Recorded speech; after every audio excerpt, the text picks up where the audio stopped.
Markus 14 ayat 12 sampai 16 demikianlah firman Tuhan. Perikopnya tentang Yesus makan Paskah dengan murid-muridnya. Jadi kisah ini kalau saudara nanti baca, ini kisah di mana Tuhan Yesus itu sebelum memberikan dirinya untuk disalib, Tuhan Yesus pakai kesempatan ini untuk makan perjamuan Paskah bersama murid-murid. Nah, pada waktu murid-murid ini diajak untuk mengadakan perjamuan makan Paskah, murid-murid ini tanya kepada Tuhan Yesus, "Guru, ke tempat mana kami harus makan perjamuan Paskah bersama-sama dengan Engkau?" Dan kemudian Tuhan Yesus menyuruh dua orang muridnya, yaitu Petrus dan Yohanes. Dan kemudian Yesus katakan kepada kedua orang muridnya ini, "Pergilah ke kota. Di sana kamu nanti akan bertemu dengan seorang yang membawa kendi berisi air. Nah, setelah itu ikuti dia dan katakan kepada setelah kamu dibawa ke sebuah rumah, dan kamu nanti katakan kepada pemilik rumah yang engkau masuki, pesan guru di mana ruang yang disediakan bagiku untuk makan Paskah bersama dengan murid-murid. Lalu orang itu akan menunjukkan kamu ke sebuah ruang atas yang sangat besar, yang sudah lengkap dan tersedia. Disitulah nanti kamu akan makan bersama-sama dengan aku." Ya, lalu orang itu nanti akan menunjukkan ke ruang yang besar yang sudah lengkap tersedia. Nah, akhirnya apa? Setelah kedua orang murid ini disuruh oleh Tuhan Yesus, mereka mengikuti petunjuk Yesus.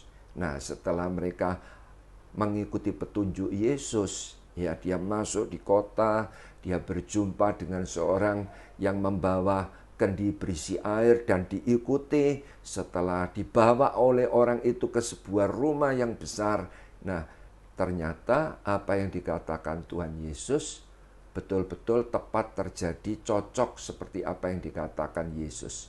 Jadi yang artinya apa? Yang artinya dari kisah di mana Yesus makan Paskah bersama murid-murid ini ada pesan bagi saudara dan saya, yang mana kita adalah murid-murid Tuhan Yesus. Kita harus belajar hidup menuruti Yesus, bukan menuruti daging, tetapi menuruti siapa? Tuhan Yesus. Jadi menuruti Yesus itu menuruti firman-Nya, saudara. Memang ya, menurut firman itu tidak gampang. Menurut itu ya, saya tidak munafik, kalau itu cocok dengan hati pikiran mudah. Tetapi kalau tidak cocok, itu tidak gampang, saudara.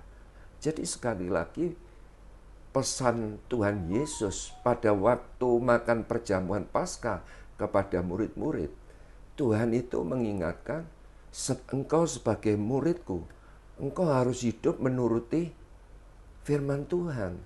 Engkau harus mengikuti petunjuk daripada pimpinan Roh Kudus, bukan mengikuti daging. Jadi yang artinya menuruti Yesus itu belajar untuk mengalahkan daging, belajar untuk sangkal diri pikul salib. Nah, saya sangat percaya, saudara. Jadi pada waktu kita itu terus mau belajar menuruti Yesus, yaitu menuruti firman, mau dipimpin dengan Roh Kudus, kita belajar mengalahkan daging, kita belajar sangkal diri, pikul salib.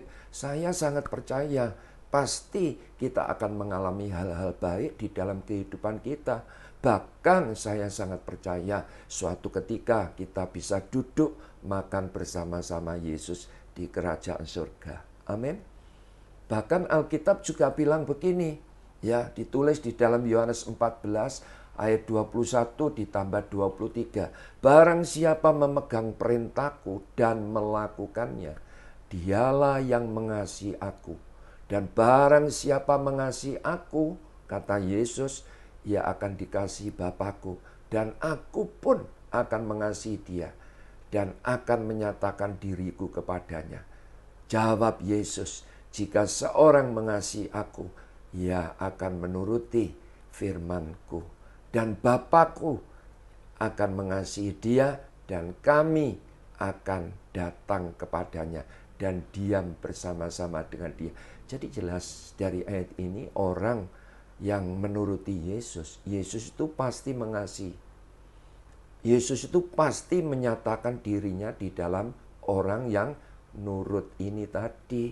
Jadi itu sebabnya bahkan ditulis di dalam Mazmur 132 ayat 12 dikatakan ya bagi orang yang nurut ya Tuhan Yesus menuruti firman, menuruti pimpinan Roh Kudus. Alkitab berkata apa?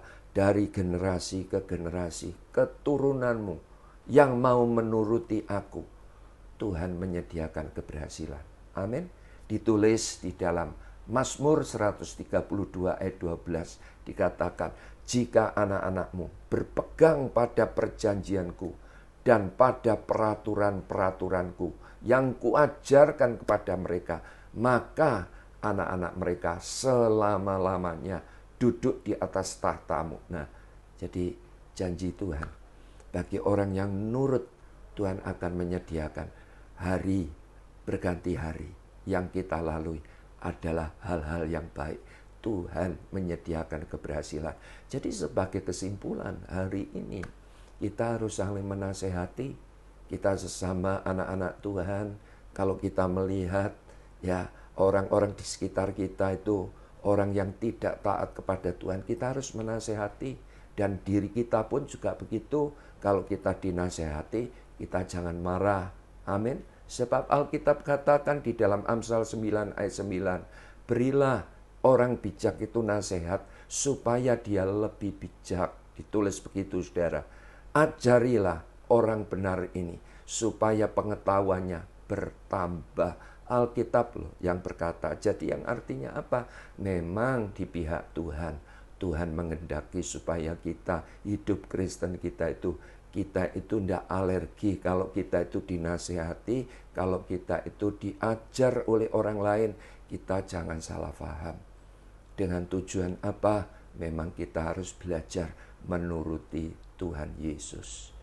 Sebagai orang-orang tua pun juga begitu. Hari-hari ini kita dipercayakan anak-anak jasmani, anak-anak rohani. Kita harus mendidik, kita harus mendisiplin, kita harus mengarahkan. Supaya apa? Supaya anak-anak kita itu dibiasakan belajar menuruti firman Tuhan. Belajar mau dipimpin Roh Kudus. Belajar untuk mengalahkan daging.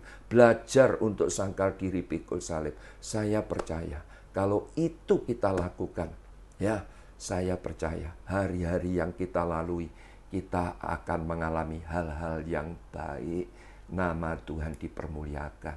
Saya berdoa saudara menangkap kebenaran firman ini. Tuhan Yesus memberkati.